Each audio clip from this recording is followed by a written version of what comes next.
Recording in progress.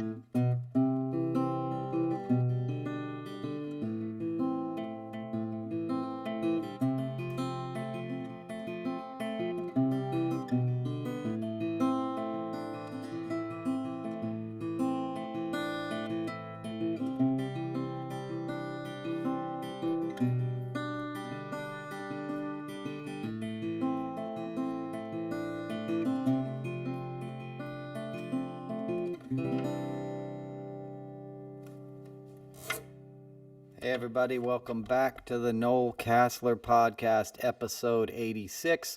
Broke out the 65 Gibson LG. I call this the Crosby, Stills and Nash guitar because every single member played or wrote a song on this particular guitar. As many of you know, and I took it with me on the road all over the world. So sharing it with you on this Thanksgiving Eve. Thanks for listening. Hope everybody's doing well. I know it's been a while. I was traveling down in Florida, and some of you guys are keeping in touch on Substack, so you see how that's going.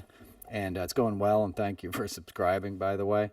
And I'm back at it. I was sort of bracing myself for the next podcast because I was so horrified, as any good hearted person was, about the shooting over the weekend at Club Q in Colorado, targeting the LGBTQ community, at the end of a really big push from the GOP towards anti-trans people hatred, right? Because they ran on it.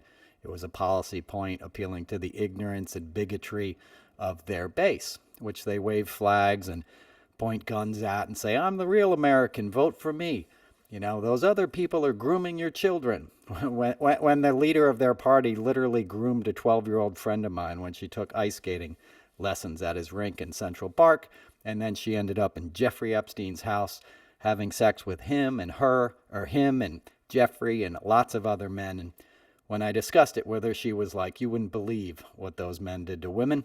So that's Trump. He is a groomer. He has bathrooms in the lobby of Trump Tower, public restrooms. So high school field trips and junior high school field trips would go in there to use the restroom and go to Starbucks and stuff. And he knew it. And he would prowl the lobby to hit on like 12-year-old girls. And he'd walk up to them and say, you should be a model. I have a modeling company. He's a real pig. And if he wasn't a rich white man, he would have been in jail 30 years ago for how he behaves with underage girls. I mean, he bought a beauty pageant to groom girls, Miss Teen USA. Who greenlights something like that? A 40-year-old man judging, a 13-year-old girl and how she looks in a swimsuit and letting his 16-year-old daughter host the show, right?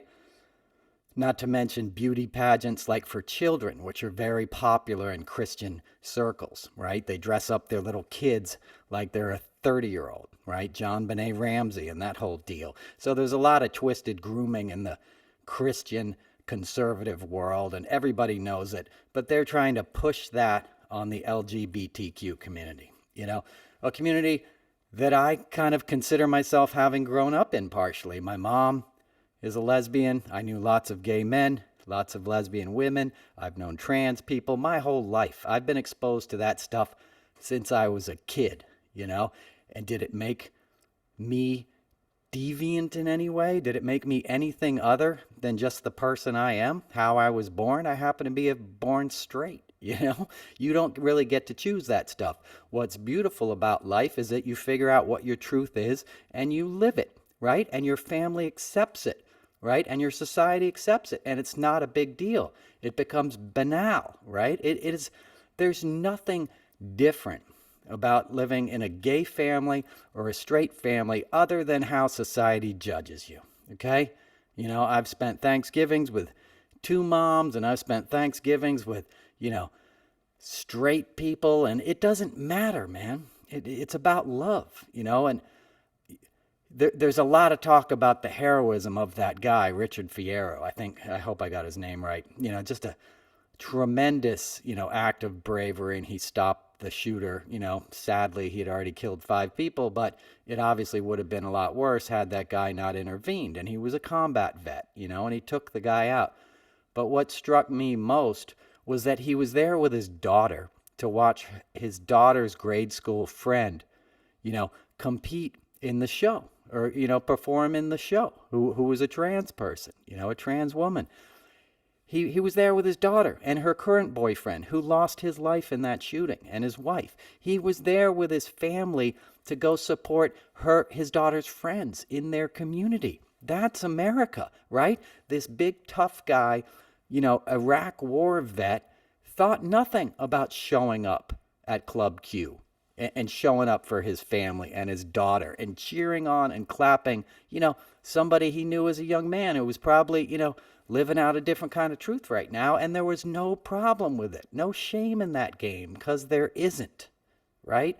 And to me, that struck me the most, how that guy, how he was there, and on the surface, he would have all the trappings, of what MAGA tries to appeal to, right? But he wasn't buying the BS. He wasn't an ignorant, backwards person who was getting poisoned. He was a progressive, open-hearted, big, tough guy, and he stood up, and he didn't he didn't stand up with a gun and shoot that guy. He risked his own life to take out a guy who was bigger than him, a monster.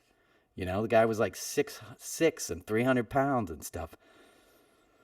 And then other people, trans women, jumped in and helped subdue the guy. And, it's just like beyond the pale that this is still happening in this country, and you can't not see that as a direct result of the rhetoric on the right in this last campaign. Tucker Carlson every night is going after trans people and the LGBTQ community and calling them groomers. And he's done that since the attack. There was nothing like denouncing it from the right. They were clearly saying, well, that was a club for groomers and shit happens, right? That's their attitude. They're going to capitalize on it. And like I just described about the hero who stopped him, that is bad for them. So they don't want to cover it, right? Fox News was not running clips on the shooting all weekend. They weren't playing the clips of Richard Fierro like CNN and MSNBC have for the last 48 hours, right? Because it's bad for their brand, right? Because that guy, in a way, symbolized who they reach out to, right? And he pushed back against it. So it's a tough one for them to spin, especially since Lauren Boebert, is a complete gun wacko who poses with guns all the time and narrowly won re-election and had a teenage murderer at the Capitol just 2 days before. She had Kyle Rittenhouse there to be feted in the halls of Congress and to tease out his own picture saying, in 5 years, I get to run for Congress, right? This kid hasn't even gone to college. He's a high school dropout, He was on a murder trial because he shot somebody, and then two people, when they tried to subdue him, waved at the cops and kept walking. And the cops handed him a bottle of water, and he became a hero on the right because he stood for assault weapons and MAGA and shooting people who don't agree with you, right? And a Wisconsin MAGA judge basically apologized, to him for having to even be on trial, misrepresented the crimes to the jury, right? In a way that it always made it sort of sympathetic towards Kyle, and allowed them to demonize the victims. And he got off. He got off in a red situation, a MAGA state, basically, the battleground state that Wisconsin has become. So it's disheartening and alarming. And I was dreading talking about it because I've been in Florida for 7 days, and as I've been saying all year, Florida's basically a lost cause. I know there's a lot of good people living there, but, people would get mad at me all year when I'm like, I don't see how you're going to push back against that guy because he's getting away with so much, and I don't really see any genuine political opposition to him in Florida. People seem to live in a bubble of wealth and privilege in South Florida, and they go to their golf games, and they live in their nice condos, and they watch the sunset. They're not out in the streets protesting against fascism. So you have a fascist guy who's consolidating power really quickly. And I went down there before the election, and I now spent a week, and I spent 7 days each time. I'm now down there afterwards, and it's not a good look on Florida right now. It's not a good thing, and I think DeSantis is going to ruin that state, which has already been ruined by development. South Florida always breaks my heart. It's such natural beauty, and it's just been paved over and lined with strip malls and ugly buildings, and just, the amount of energy they waste in South Florida. You walk into any hotel lobby and it's 65 degrees. You're shivering, in a 12,000, square foot lobby. And you're like, why do you have it on 65? Like, we have an energy crisis. And that's building after building. They're using so much energy, and they're being like, F you to the rest of the world. You got a governor who doesn't even believe in like climate change and legislation. And 48% of their budget comes from the US government. So it's basically a giant welfare state that we're supporting, that is becoming an incubator for fascism and how fascism will play out on a national level, and and that's terrifying, right? And a lot of that stuff I've written about on Substack. The Trump announcement was obviously a dud.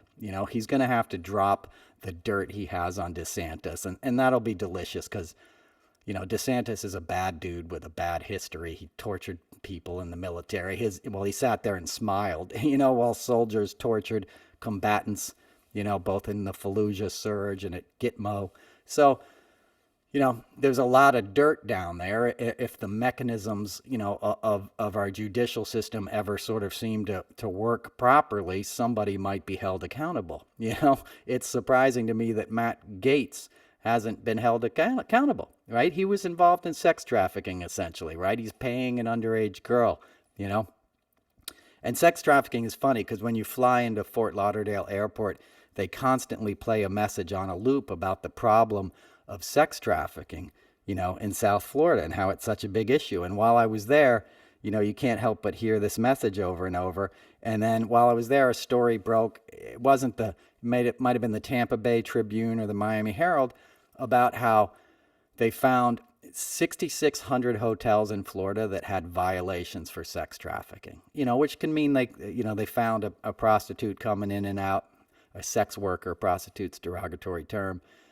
A sex worker coming in out of there. So they got 14,000 violations on 6,600 hotels in South Florida for sex trafficking violations, and DeSantis declined to fine them. In every single case, he didn't issue a single fine against sex trafficking because it's big business, right? As I said, it's what Trump does. It's why Jeffrey Epstein was living down there. It's what Matt Gaetz and Greenberg were probably involved in on a deeper level. They're friends with DeSantis. DeSantis is backed by a lot of Russian money. South Florida is like 60% Russian cash, giant oligarch mega yachts, lined up everywhere in the waterways and stuff, and intercoastal. So, he's not going to rock the boat, no pun intended, right? He needs that cash. He's not going to start cracking down on sex trafficking, He's going to do whatever butters his bread till he can try to take over the rest of the U.S., right? And why I'm pissed, why it was hard to talk about the LGBTQ massacre in Colorado Springs, because it happens while I'm in a state that has a law called Don't Say Gay. What do you mean, don't say gay? What's the matter with saying gay? What's the matter with being gay? I was down in the Keys while I was there, right?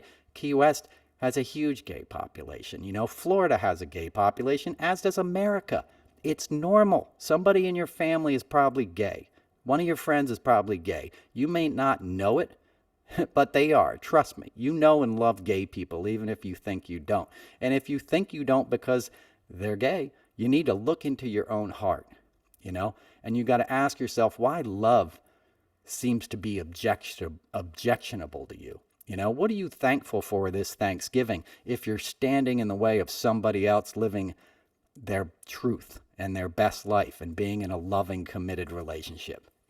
Relationships are hard no matter what side of the fence you're born on in terms of who your partners are. It doesn't matter. A real relationship requires work either way, right?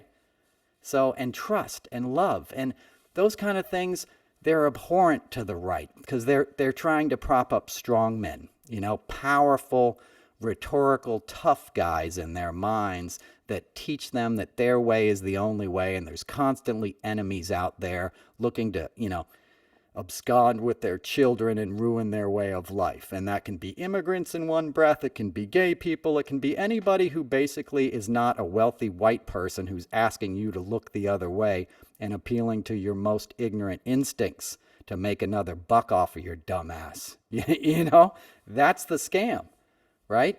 That's what MAGA does. Send me money, sign up, help defeat whatever.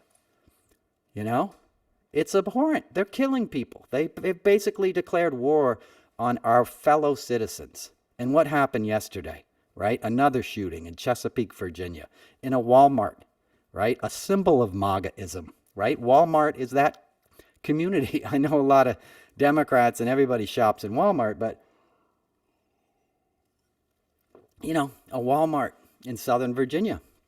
As you know, I was down in Southern Virginia for a few days a couple weeks ago for a family wedding in Southern Virginia, like Shenandoah, you know, Valley, like where it's just when you get out of the sort of nice area, it's, you know, ranch house, redneck, you know, flying old Dixie, you know, flags everywhere. And I stopped counting at how many Confederate flags and Trump signs and Trump 2024 signs were everywhere. You know, every pickup had a symbol, you know, an AK-40, AR-15, whatever you call them, sticker in the back of it.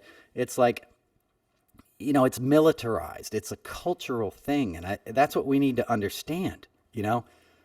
We're playing out the politics of it in terms of we pick up a seat here and there and these demographics. But we have to appeal to the humanity of the people that have sort of been like, you know, not just brainwashed, because these guys grew up in it, right? This isn't a new thing to somebody who's living in Southern Virginia, who's into Trump and Glenn Youngkin, right? Who said thoughts and prayers and we have a mental health issue in this country. Yeah, we do. We have a lot of mentally ill people who are being exploited by other mentally ill, venal Republican men who want to appeal to their base instincts, their character defects, right? That can be seen as a mental illness. And I'm not judging mental illness. I'm in recovery, as you guys know. That's a mental illness, you know. 17 years ago, this weekend, I checked into rehab down at NIH, you know, down in Bethesda, Maryland. And when I was there, a kid killed himself in front of me. He jumped to his death and was mortally wounded, you know, and it was a horrible thing to see. I'd been there about 2 weeks, and they brought us back into our ward and they locked it down. And they locked down the whole hospital at that moment, you know, and it was really horrific. Young man who won't see Christmas again for 17 years. And I had to see his family come. That, you know, they showed him where he landed. Like, you know, they left his body there for a while because it was a crime scene. I mean, it was a horrific situation, you know, and I send prayers to that young man's family. But in the moments after it happened, they sort of locked us down back into our little wing. And one of the other patients was like, hey, can I go smoke a cigarette, you know? And the doctor was like, no, we're in lockdown. You can't leave. And the patient goes, well, he was in the mental health ward. This is the, like, you know, alcoholic ward or whatever, you know. And he goes, what do you think alcoholism is? You know, like, what do you think is wrong with you, right? So my point being, there's no shame in mental illness. Mental hygiene is something we have to address in this country, but it has nothing to do with the epidemic of mass shootings in so much as the guns do, right? If we have such a mental health problem, why are we providing guns to mentally ill young males primarily, right? I saw a clip on Twitter last night where a dude threw another dude off a bridge at a San Diego Chargers game as they were leaving the football game. And people filmed it and said, oh, dude. Nobody attacked the guy who did that, right?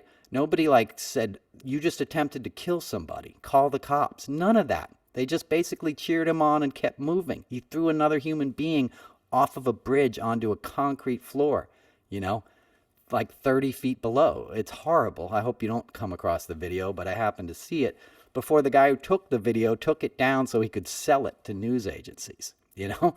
And somebody I admire was like, we're broken as a country. You know, Jane Lynch, the wonderful comedian, you know, Jane Lynch was like, we're broken, you know, and we are, right? We have lots of broken young men in this country, and they haven't had their issues dealt with for decades now. You know, sensitivity and mental health and culture were sort of pushed out in the Reagan era. They were, kind of set adrift in the 90s and the Fox era, and then they were exploited post 9/11, right? Because everything became like this screaming evil eagle tough guy, I'm a sheepdog. And that's when we started getting the giant, Ford F-150s and all the guns and dudes and the cops getting militarized and having tanks, in their local police department and body armor and treating other Americans like they're enemy combatants, right? And look at the surge we've had in violence, right? Look at the violent TV we have and video games. Violence is seen as entertainment in this country in a way that healthy human beings would not like so much, right? Like I talk about Eckhart Tolle sometimes, but if you read The Power of Now or A New Earth or something, he talks about like, dude, your pain body is enjoying watching that beautiful 20-year-old woman, dead on your crime show. Like, a healthy, sane person recoils from that. Just like if you remember when you were a kid, you didn't want to see scary, bad things. They would make you cry. And now it somehow makes people feel titillated. And we have to look at that. I'm not being, I'm not editing or saying it's all bad, but, we overconsume violent imagery, right? And then that gets reinforced in people's minds, and especially young men, that feel disenfranchised in the suburbs, or feel justified in doing their killing, right? So this kid who did the shooting in Colorado, he's like 21, 22 years old. He did it 2 days after he saw, assuming he saw it, maybe he didn't, but let's assume he did. Either way, it happened 2 days after Lauren Boebert had the little fat teenage murderer in the Capitol, right? So, what is that message that's being sent to these young men? Hey, look, you kill somebody and get away with it, you get rich, Kyle's got a podcast. He's got 1 million followers. He's got a team. He's got a PR person. He's got Chicago. The Chicago Times wrote a puff piece on the kid this weekend, right? What's next for Rittenhouse? Who cares? He should be in jail. Who's next should be like what he's worrying about. You know what I mean? He should be watching his back in jail, trying to rehab his soul. And instead he's out on a publicity tour and getting feted to run for Congress by the Congressional Republican Committee.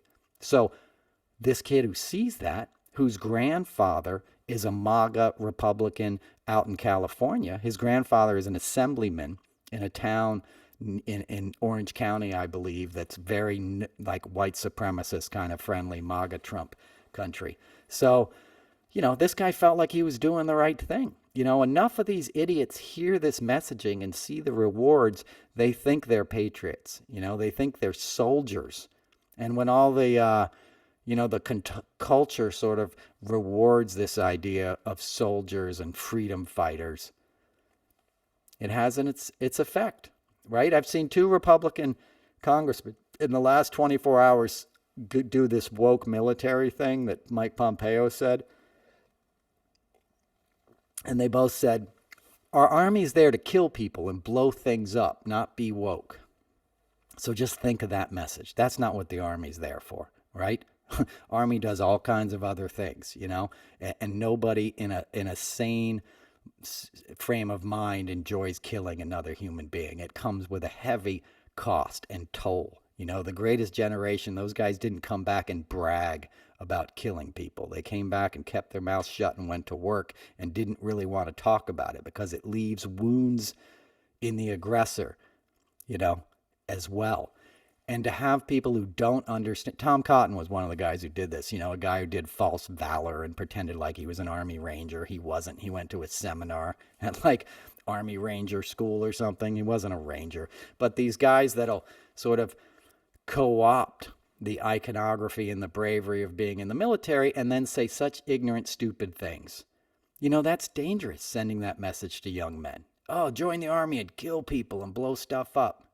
No, go there to learn a set of skills and get out of whatever, town you're in and see the world and get some money to go to college and learn some discipline and skills and serve your country. All valid, all to be applauded. blowing things up and killing people is an insult to the soldiers that serve and protect us. You know, it's sort of, it's defiling their honor. And it should be called out, and it just passes like everything does because the ecosphere, has become so polluted with this right-wing messaging. You know, think of think of Twitter and what's happened, right? With Elon Musk. I was down there in Florida. It looked like Twitter was dying on Thursday night, almost a week ago. It's still back on, but it's a shell of its former self. A lot of the interesting people have left. It's not fun being on there anymore. The bots are like 100 an hour. For an account like mine, you're just constantly flooded, with the pro Elon bots, the homophobic slurs, which I get constantly, especially in response to the shooting. And Elon himself retweeted a homophobic conspiracy theory from a right-wing site the morning after Paul Pelosi was attacked in his home with a hammer because his wife was the Speaker of the House, or former Speaker of the House now, right? And this guy, Elon, who's controlling the world's largest, communication platform, is retweeting this poison, and not everybody's a bot. There's a lot of people who actually broship that dude. I think I just coined that term, broship, but worship. Like, people look up to him because they're like, well, he's a billionaire. So what? He's a billionaire. He hasn't done a damn thing with it. And his company in Tesla has lost like 300 billion this year, or whatever it is. Stock is down 5%, $30 billion he probably lost on Monday when his stock tanked. It went down to 169. It was at 400 something in April before he started messing around with his Twitter stuff. That's dangerous. And he's doing it on purpose. He's tanking that platform to make it easier for the right to push out the left. And it's worked. We got to admit it. A lot of people are like, stay and fight. Most of those people make their living off of getting retweeted and donations. They have political action committees and stuff. Celebrities and people that, get paid for their talents in another sphere are like, I'm out of here. I don't need this, right? He reinstated my friend Kathy Griffin. She didn't come back. She doesn't need that crap. And she had 2 million followers. And she's the reason people were on there. Not just her, but for people like her. They wanted to hear from these people and know it was them.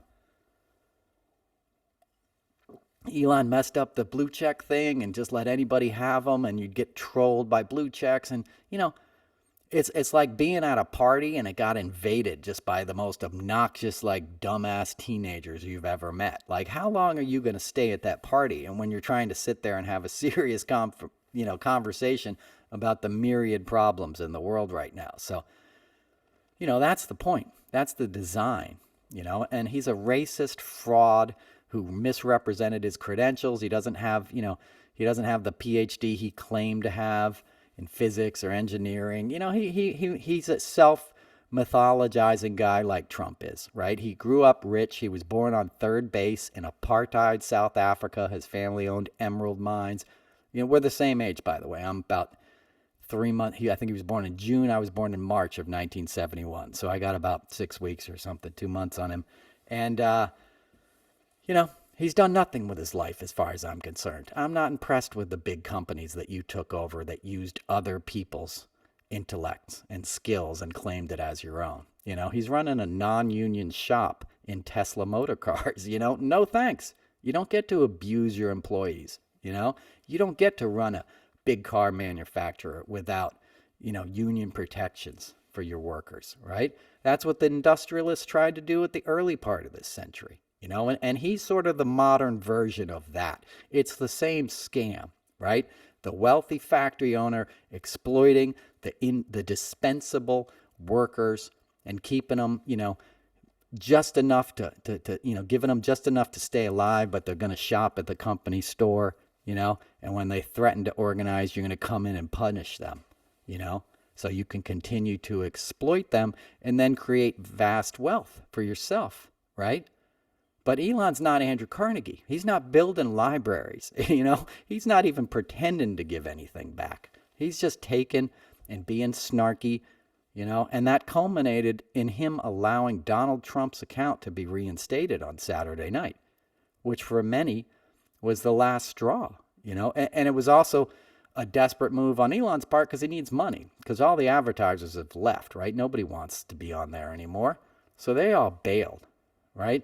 And he assumed that Trump would start tweeting the moment he was let back on. And then, Elon would get the pillow guy commercials and the MAGA vitamins and whatever else they sell, the gun stuff, and Trump didn't take the bait. He's not going back, at least for now. He eventually will. And he's not staying away because he has a non-compete agreement, with Truth Social, okay? Trump doesn't care about agreements or the law. He's not doing it because he's not getting paid yet. He hasn't figured out what his angle is. And, my guess is like the next move for Elon will be to monetize elements of Twitter, and say, if you want to follow Trump, you got to pay $5 a month or something like that. They'll figure out a feature like that, and then he'll be like, I'm back. There's got to be some money in it for Trump, or he's not going to do it. And he understands, he's got Elon over a barrel. But there's more to come on that. That's going to play out further. But, it was another miss on Elon's part, and just desperate. Trump attacked our country, right? He didn't like the election results, and he sent his MAGA hordes to attack the Capitol, which they did, in a violent, horrific way. And if you look at, don't do it, but if you look at Trump's account, it's frozen where it was when he got kicked off on January 8th. So you got his text or his tweets on January 6th saying, it's going to be wild, go to the Capitol, come to the MAGA rally, It's like watching a car crash. It's like a time, it's like going back in time, a moment frozen in time of one of the darkest moments in American history, and a moment we haven't recovered from fully, a moment that hasn't been fully investigated, and certainly a moment where the bad actors have not been brought to justice, right? They all defied the subpoenas. We never really heard from Mark Meadows publicly, who's somewhere in hiding, right? Vice President Pence, who almost got hung that day, hanged by Trump MAGA supporters, is on a book tour now. He's on every network selling his book. He didn't talk to the January 6th committee. He didn't have any guts to really stand up and protect democracy. He just wants to scam, right? He wants to sell his book and dip his little pink toe in the water and see if maybe he can, find some support for his own run for president. These are weak men. These are soft hands guys. These aren't guys with calluses that have worked hard. Mike Pompeo is another one of these clowns, who does the anti-woke military stuff. That guy apparently drank his way across West Germany when he did his compulsory military service after getting a free education at West Point, and then getting to go to Harvard, and then under Trump getting to be head of the CIA and the State Department, and in using it for his own grift, his own venality. People remember probably he would have these parties, fundraisers at the State Department, the actual building down in Foggy Bottom in D.C., and he would make the employees serve canopies and stuff to his guests, and he would invite all the donors for his own campaign for president, which he foresaw coming in a few years. And that was it. He was using a slush fund that the State Department has to protect, employees that are overseas and they have an emergency or something. He used that fund for his own parties. He would make aides go pick up his dry cleaning and literally do his dishes, right? His wife used a security detail to move their mom from New Orleans back to Overland Park, Kansas, where he's from. Okay? So that guy's a scumbag, right? He's a Trump, minor Trump without the charisma, right? He'll never be president. Everyone knows it. But he's the same kind of I'm just going to say the dumb stuff and hope people buy it while I'm stuffing my pockets. That's the GOP, right? It's not a mystery. That's all these guys are doing. They're con men. They don't care about legislation. Marjorie Taylor Greene doesn't care about anything other than wow, I can get rich and famous doing this stuff. Same with Lauren Boebert. Madison Cawthorn, a joke of a human being, right? All lies, all bullshit. Did nothing in office but cause chaos and get busted with guns and get drunk and all this crazy stuff. gets kicked out of the GOP because he opens his mouth about the cocaine orgies and all that, which is true. Like there's some whack stuff that goes down in DC. We'll get into that some other time, but I believe him in that. But that's a kid who got elected on a lie. He said he'd been accepted to the Naval Academy, and then he got in a car accident, so let him go serve his country in another way. It was all BS. He'd been rejected. He dropped out of college after a semester, and he racked up dozens of sexual assault accusations, or at least enough that 100 fellow students signed a petition saying this guy should not be congressman, right? But he looked like a little Nazi, boy toy. So they fell for it in Western North Carolina. They voted for him anyway. Then he got in. They saw he was a joke, he was embarrassing their home state, and they kicked him out. And he left, right? He left D.C. and packed up his office 2 weeks ago. He's living in Florida now. He left even North Carolina, right? He didn't finish out his term. His term ends in January. He's getting a paycheck. He's getting health insurance, and he's not showing up. Try that at your job, and see how your direct deposit keeps going, Sorry, I got to pause it for a minute. Recording in progress. All right, I'm back. Sorry about that. Sorry it does that voiceover thing, too. I don't know how to stop that. Anyway, there was some veggie chili burning on the stove, so I had to turn it down. But, yeah, Thanksgiving weekend, you got to cook, right? Anyway, so Marjorie Taylor Greene, Madison Cawthorn, a fraud. I don't need to dedicate any more time to him, but you get the scam, right? There. And then, he moved to a place like near Cape Coral, Florida, I think, and it's a red state that just, lost a seat. I don't know the exact details. Some Florida people will know better, but apparently it's a very deep red area where I don't know what happened to the Republican from there, but apparently his seat's going to be up in 2 years.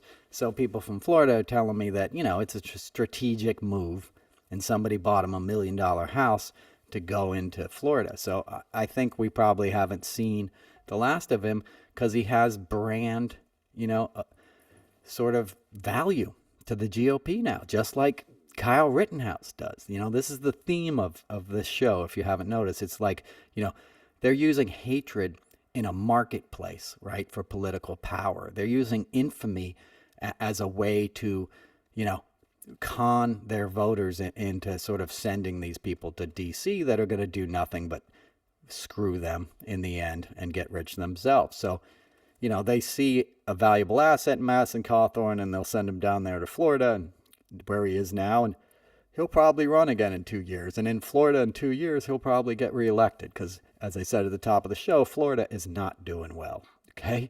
And I know there's lots of hardworking Democrats there. A lot of them listen to this show. I love Florida, man. I like the beach. Look at me. I'm wearing a jacket inside. Cold weather isn't my favorite, but I live in it because it's cleaner. It's not clean down there. The water's not clean. The air's not clean. The politics aren't clean, and people aren't fighting back. It'd be one thing if you saw a lot of resistance to it, but you don't. You don't see Stop DeSantis signs. You don't hear people talking about politics.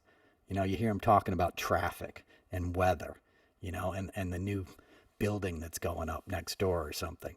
So that's terrifying because if you sleep on these guys, they will take away all your rights and destroy your country, which is what Trump did. Trump didn't destroy it outright, but he changed the face of America. We're a much different country now than we were at Thanksgiving 2015. And anybody who says that isn't true isn't paying attention, right? We now have Thanksgiving dinners where you have to worry about the divisions in your family because some of them may be MAGA types. They may be locked and loaded to tell you that, Biden sniffs hair as a pedo or whatever crazy thing they've pushed into that idiot's mind. He's going to sit there and spew it across the table as he asks you to pass the gravy. I feel sorry for the people who have to endure that. Thankfully I don't, but I know I'm kind of lucky in that. It's just, we're at an inflection point, as I say all the time. We're at the crossroads here. There's a couple ways to go. And the only way you want to go is towards love and equality and justice, environmental justice, economic justice, That's what Biden's working on. That's what this administration is accomplishing, and that's why they're trying to shut down any sort of progressive thought. They are. That's what Elon is doing. That's what a lot of mainstream media is doing, right? They're doing the Hunter Biden stuff now. That's all we're going to see now that the GOP narrowly took back the House is investigations into Hunter Biden.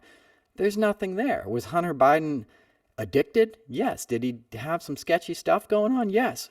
They were probably sort of honeypot situations where, Russians and others knew he was then the son of a vice president and out of his mind on drugs. So you dangle something in him, in front of him that'll allow him to continue a lifestyle of addiction, and he's probably going to not make the greatest choice. And it's clear the guy's made some bad choices. He wasn't in office, he wasn't working in the White House as Trump's children were, two of them, right? His daughter and his son-in-law, who made $460 million while they're in the White House, and then as soon as they left, walked away with a $2 billion cash investment from the Kingdom of Saudi Arabia to put into a hedge fund, even though Jared Kushner had no previous institutional investment experience. Like, that's like me starting a football clinic or something, like, I'm going to teach you how to throw a football. Like, I don't know how to throw a football. You know what I mean? You don't just decide to become an investor. You want to give your money to somebody who, went to Harvard Business School and has worked on Wall Street for a long time and, knows what he's doing. And the actual, like, sort of, purse keepers, the guys who oversaw the sovereign wealth fund in Saudi Arabia when the deal came up were like, no, we're not giving this guy the money. And MBS himself overruled them and allowed the sort of largesse to flow into Kushner's account. So that's something to investigate, right? That's something to look into. That's newsworthy, but you're not hearing about it. You're hearing about Hunter Biden's laptop, another Benghazi, another Hillary's emails, another sort of false flag that is a clickbait, easy way to get eyes on a TV channel or clicking on a link, on Twitter or wherever, and taking you away from the truth and taking you on this sort of junk food excursion of like political crap that is going to weaken you. That's going to make you dumber for reading it. That's what a lot of our press is. It's designed to make you stupid, right? That's what, like fast food is designed to make you fat and make your body crave sugar and salt, right? And then you want it again the next day, and a lot of people can't afford anything but it. And there aren't a lot of affordable alternatives, and your kids are screaming for it. You're going to get it, and I'm a child of the 70s. Like, the drinks they gave us were purple back then, like I ate a lot of that stuff. I used to eat fast food more often than not because there was a place across the street and I could go buy myself dinner, when I didn't know where my mom was when I was in 4th grade or whatever, But, that shouldn't be everybody, shouldn't be eating this stuff. And I'm not dissing my mom. I love my mom. I'll get to see her on Thanksgiving. But my point is, there's a lot of bad things in this culture that big business will sell you because they make more money. Tobacco, right? Cars that blow up and don't let you out of them. Teslas, right? All kinds of things. But you have to discern what you consume, and you have to see the big picture of what's going on now because this stuff is coordinated, right? Elon Musk didn't just buy Twitter to feed his own narcissism and his own megalomania, right? It's a coordinated effort. You got the KSA who loaned him the money to buy it, right? The same people who just put that money in Kushner's bank account, the same people who just started a golf tournament with Trump, right? You got the Russians who have their hands in everything in all of GOP politics and all of the NRA, right? Because they want an anti-Ukraine stance. That's what Trump's meetings most likely were about, right? The 5, that he did in secret with no translator around, or taking the translator's notes or doing it without a State Department official at a dinner, as he did in South America, as he did in Asia, right? He would just run off with Putin before our government could figure out what they were saying. Most of that probably dealt with Ukraine, right? Helsinki probably dealt with Trump's compromat, and whatever videos Putin has of Trump having sex with some 13-year-old, as I know he has done, right? So, Putin was probably like, here's what I got on you. Now I need you to do me a favor. Go out there and disavow American intelligence agencies and say we didn't meddle in your, election. And what did Trump do? He walked out there like a beaten, whipped dog and said exactly that because he doesn't want that coming out. And then Trump played nice, right? And then Putin invades Ukraine. And then Elon Musk tweets out a Twitter poll that says, hey, should Ukraine just give part of their territory back to Russia and we'll end the war? Vote yes or no. Like, who is Elon Musk to be meddling in that situation? What gives him the right to say that, especially in a war that was horrific, that had as many war crimes as we've seen in our lifetime? You're seeing images come out of Europe that you didn't really think you would see. It's mind-boggling, right? And now that Putin got his ass kicked and he's retreating, right? We're finding a lot of new evidence in these territories of mass torture and just war crimes and horrible things. Putin doesn't want that stuff trending around Twitter and going viral. He doesn't want journalists to be able to easily upload what they're discovering, and start collecting evidence against him for war crimes. He wants you to not pay attention to that. And what's the best way to do that? Take out the communication tool that the left uses most, Twitter, and do it in a big, ugly, stupid way while the focus is on you and how big of a villain and an idiot you are, right? That's the Trump syndrome. I've tried to use this metaphor before. It applies to Elon. It's like somebody goes into a store and flops down in front of the cash register and starts like pretending to have a seizure, and they're flopping around and all the attention goes to that guy, where the other dudes go around the counter, take all the money out of the cash register and run out the back door. That's sort of the philosophy at play here with Elon, with Trump, with these chaos agents. The chaos itself is what makes everybody look. And how can you not?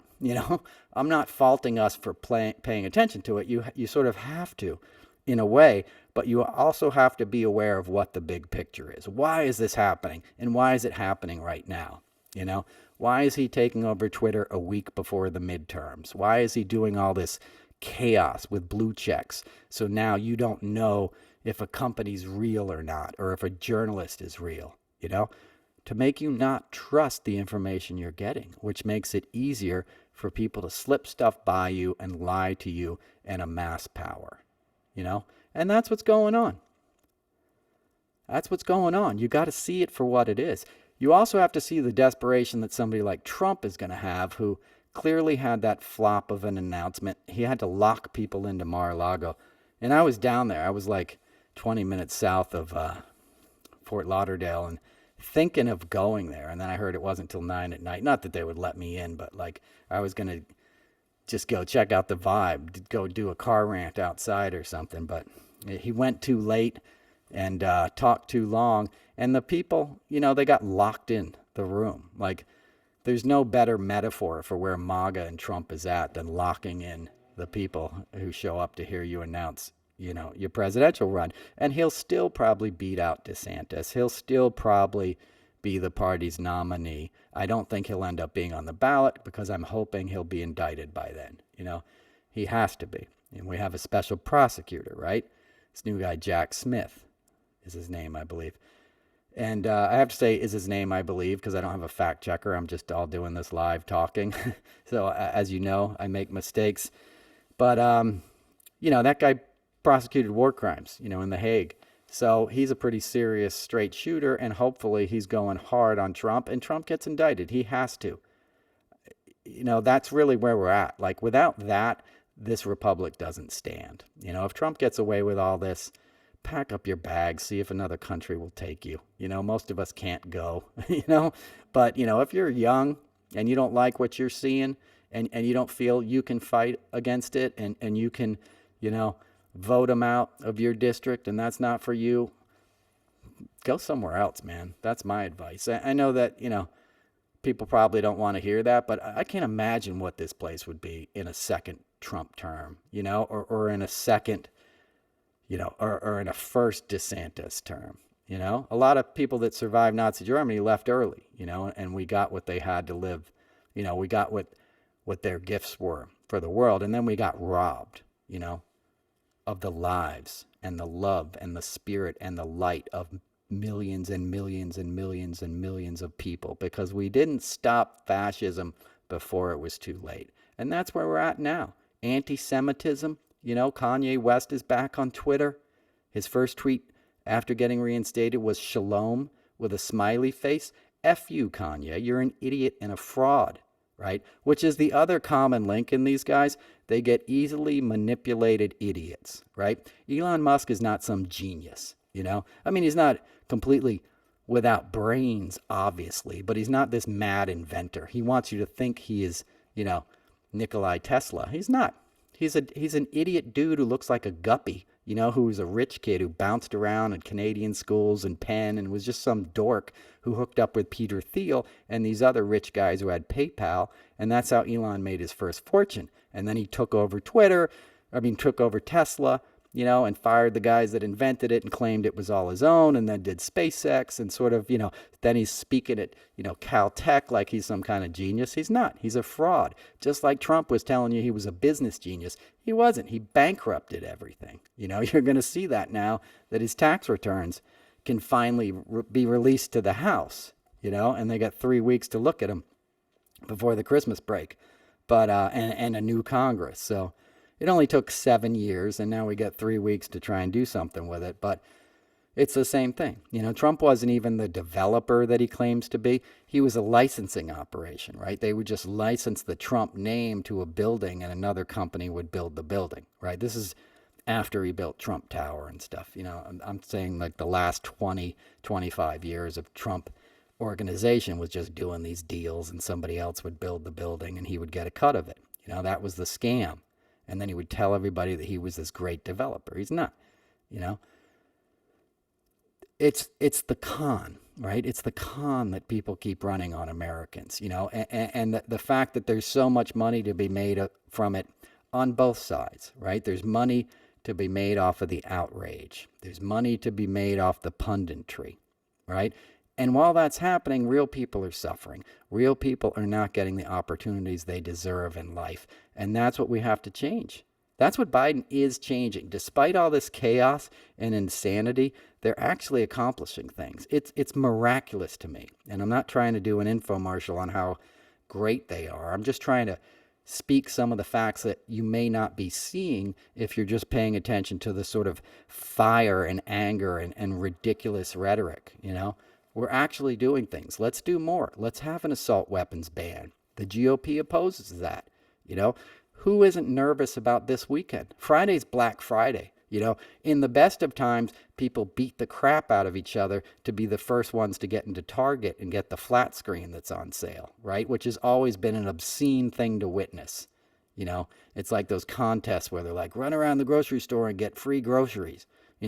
It's just gross. I understand why people do it. I'm not judging the people who do it. I'm judging the way these little carrots are dangled in front of the American consumer, and you're supposed to be all happy to line up at 5 a.m. and get some other thing that's made in China that you already have in your house, but you feel like getting the next one will make you feel a little better, and then you'll sit there and use it to play video games that you shoot people on, or watch movies, where the good guys kill the bad guys with the same kind of gun you can buy at the same store that you bought the TV in, right? And hope a teenager doesn't get his hands on one and shoot up your kid's school or your wife's shopping center or your husband's shopping center, That's where we're at, All this stuff is connected. The consumerism, the being fed things that are not healthy for you, the chaos, the inability to sort of focus on nature and gratitude and spiritual principles that actually matter, and love and understanding what loving relationships are and celebrating diversity, because it's what makes us great. In Florida, I love to look at birds. There's these amazing birds everywhere, like mind-blowing birds with orange beaks, and these Egyptian ducks or geese or whatever you call them, like there's iguanas, man. I'm down in like the Keys. There's iguanas walking around. These things that are like magic. Like what? This is crazy. Palm trees with coconut, like star fruit, like oranges, like all these beautiful things. Like nature and the world is this bountiful, wonderful place with all these magic things that just come out for free. Flowers and bees and butterflies, all the colors under the sun. I was hanging out with peacocks down there. There's all this great stuff that if you center yourself and silence yourself will show up for you. And you'll see that life is a beautiful thing. It's a magical, wonderful place. But there's not a lot of money to be made on thinking about those things. So people are now competing for your attention. They want you looking at a screen and getting angry and tweeting back at your enemies. And look, I do that, right? That's my brand. I don't really get paid for it. But, that's why you guys are listening and you know who I am. Because I've done that. Because nobody else, to be honest, was telling the truth about Trump in 2016. All my colleagues know exactly the same stuff I do. And they were like, yeah, but I won't work again if I say anything and he probably won't win. And I'm like, but we know he's a rapist, And they're like, yeah, but, people knew Harvey Weinstein was too, and they wanted to work, so nobody talked about it. That's the other thing. Matt Lauer, people knew who these guys were. None of this stuff is a secret to anybody who's been around. Anybody who's been around Trump since the 80s knew Trump was a scumbag. Trump himself told you he was a scumbag. Scumbag is the brand, which is another thing. A lot of people like that. He allows them to be their worst selves, to be bullies. And that feels good when you don't know how to get in touch with the softer, subtler emotions, right? That are more, conducive to a balanced soul. It's like the difference between attachment and real love, right? Attachment is excitement, right? You get addicted to an excited feeling and you get programmed to think that way, right? All the love songs we listen to are basically like attachment. I can't live without you. You know what I mean? Yeah, you can. Yeah, you can live without that person. You might enjoy their company, but you won't die if they walk away. But we sort of like, we like to attach ourselves and our happiness to things and think without that, my life won't be complete. Right? That's different than serving others you love. I'm talking about a very specific idea of romantic love that is most commonly misinterpreted and becomes attachment. You get attached to something, and what happens is you block out the rest of the sounds, right? It's like a symphony. Anthony DeMello used to talk about this, a great Jesuit priest who was sort of into Eastern philosophy, big influence on me.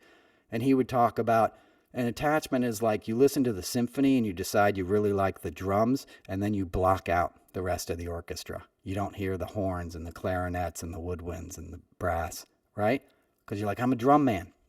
You get this narrow focus and these blinders of what your mind sets itself on and what you think you need to have.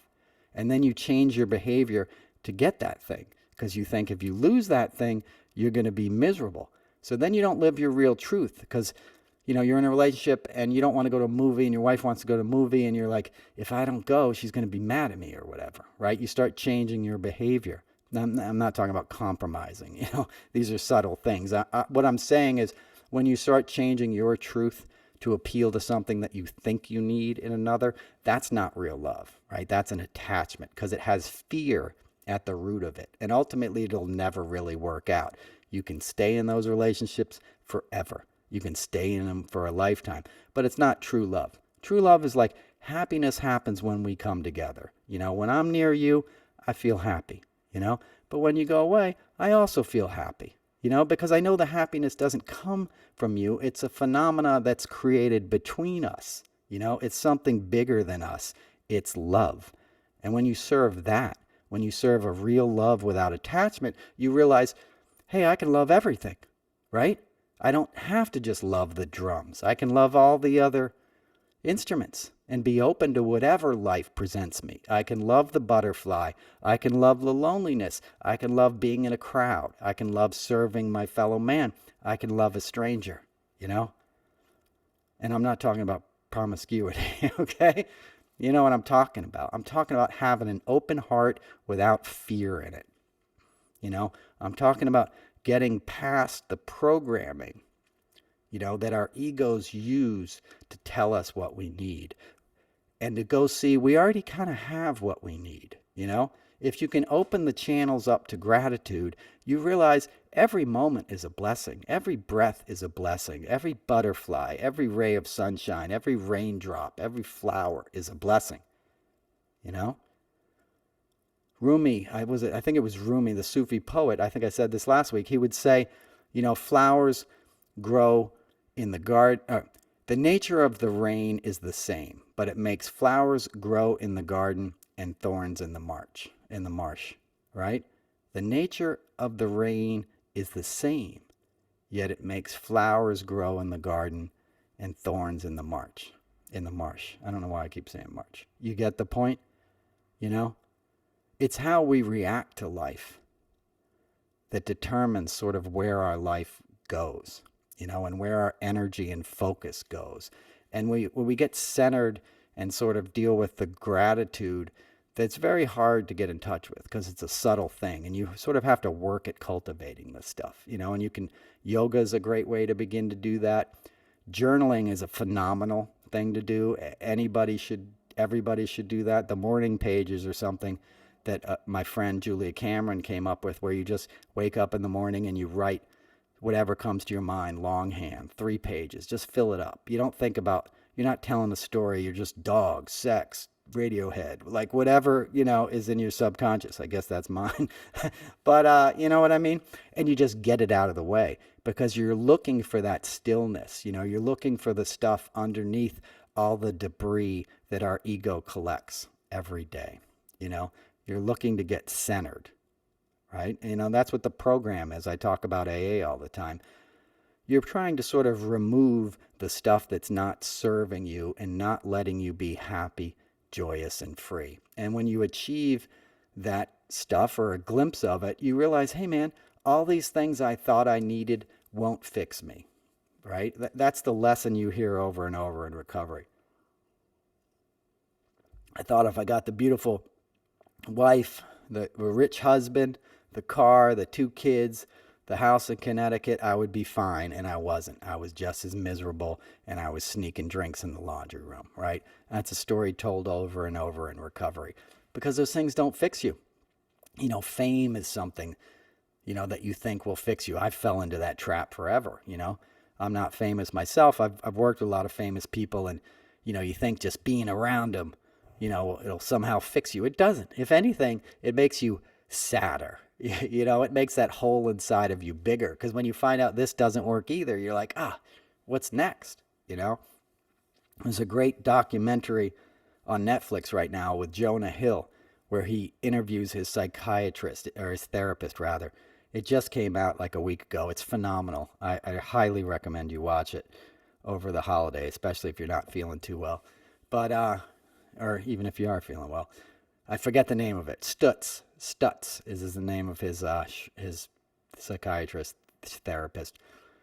And Jonah's a nice guy. I've been around him once. I'm a huge fan of his, and I knew his brother who passed away, who was managed Maroon 5 that a friend of mine was involved with and stuff. Graham Nash, Graham's kids, they all went to school together.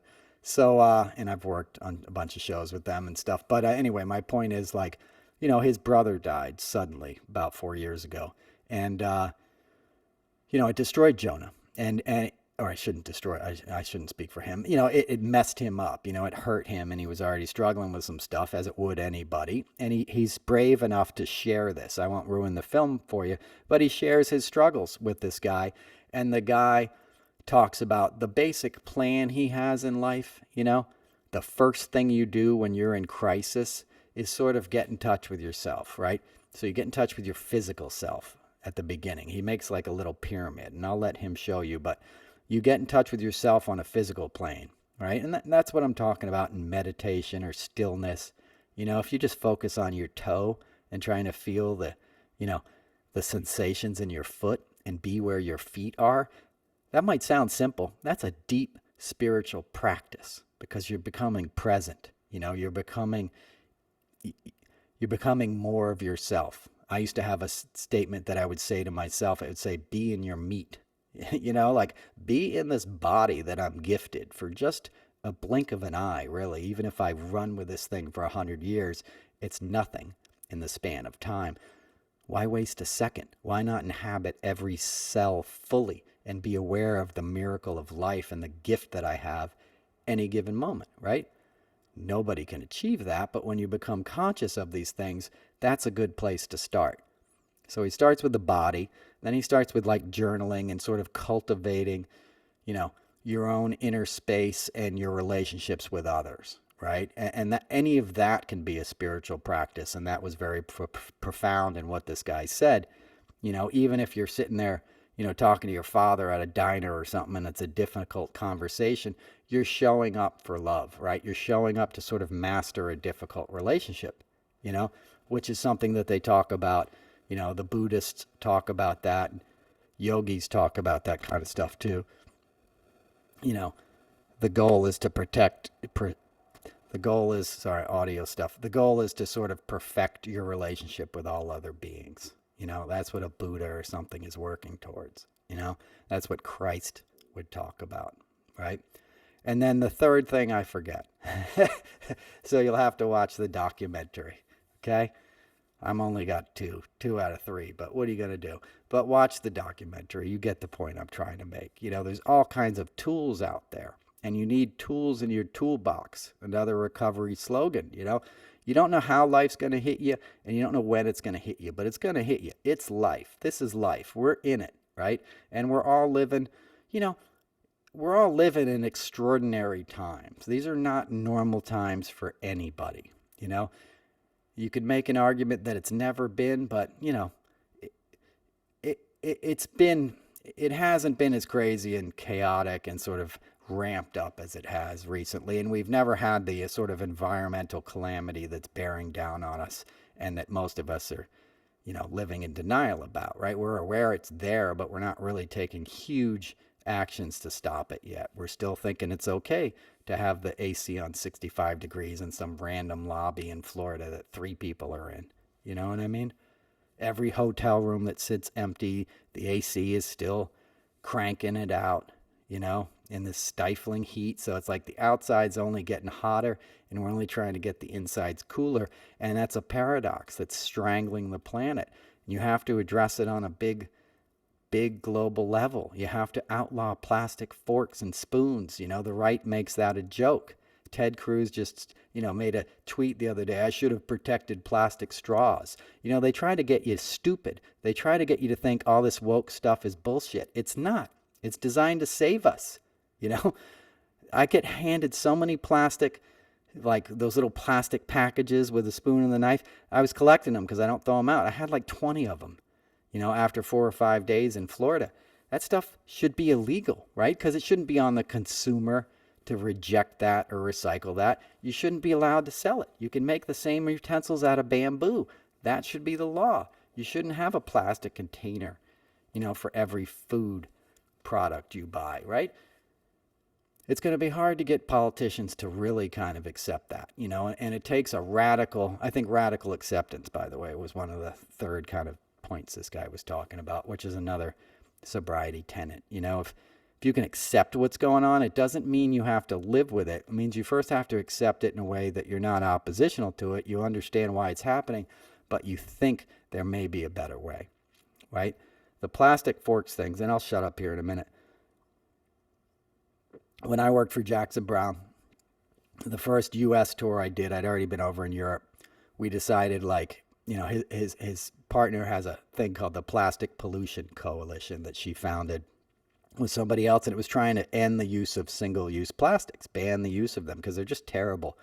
So we decided on our summer tour we were going to give everybody recyclable containers to eat out, and aluminum water bottles and all this stuff. And I was in charge of getting all the food, like after show food. When you do a concert, you order food for, a whole crew. So it was my job to do all that kind of stuff. And it was hard, right? It was hard to explain to people, why I didn't need all the to-go crap that was coming, with the food. Can you just put the barbecue or whatever, in an aluminum tray and I'll handle the rest? It was very difficult on the consumer end to affect change, is what I learned. That stuff should be legislated. Like we did in New York City. We banned plastic bags, People accept it after a while. They bitch at first and then they realize, all right, you get used to it. Just like how you can't smoke in bars anymore. You get used to that kind of stuff. You know what I mean? So we have to sort of get conscious and aware of all this stuff to the point that, we can elect leaders and affect change at a legislative level, right? That's going to begin with a cultural type of thing, you know. That's going to begin with a change in our hearts. So as much as we talk about politics, and I certainly do, talk about what you can do because you have so much power in your own life, in your own soul, amongst your own family. You can be such an agent for change, and we're going into a holiday that, we tend to sit around and give gratitude, for what we have and what we're thankful, you know, to have this year. Be thankful, for the opportunity to make a difference when the world needs it most, and enjoy your time with your family and your friends, and get through this weekend, and give a prayer and a thought to those who won't, who thought they were. All those people we lost this week in those shootings, they all had Thanksgiving plans, right? They had somewhere they thought they were going to be tomorrow. They're not going to be there. It's going to be empty tables, empty chairs at those tables. There's going to be families that are never the same. We can't keep doing this as a country. We can't keep doing this to each other.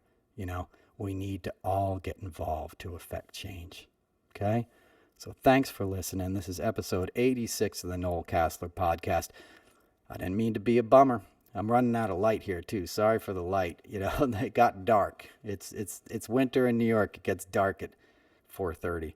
But I love you guys. I love that you listened. Denise Casler bought a t-shirt this week. Thank you very much. If you like the Noel Casler podcast t-shirts, you can find them on my website.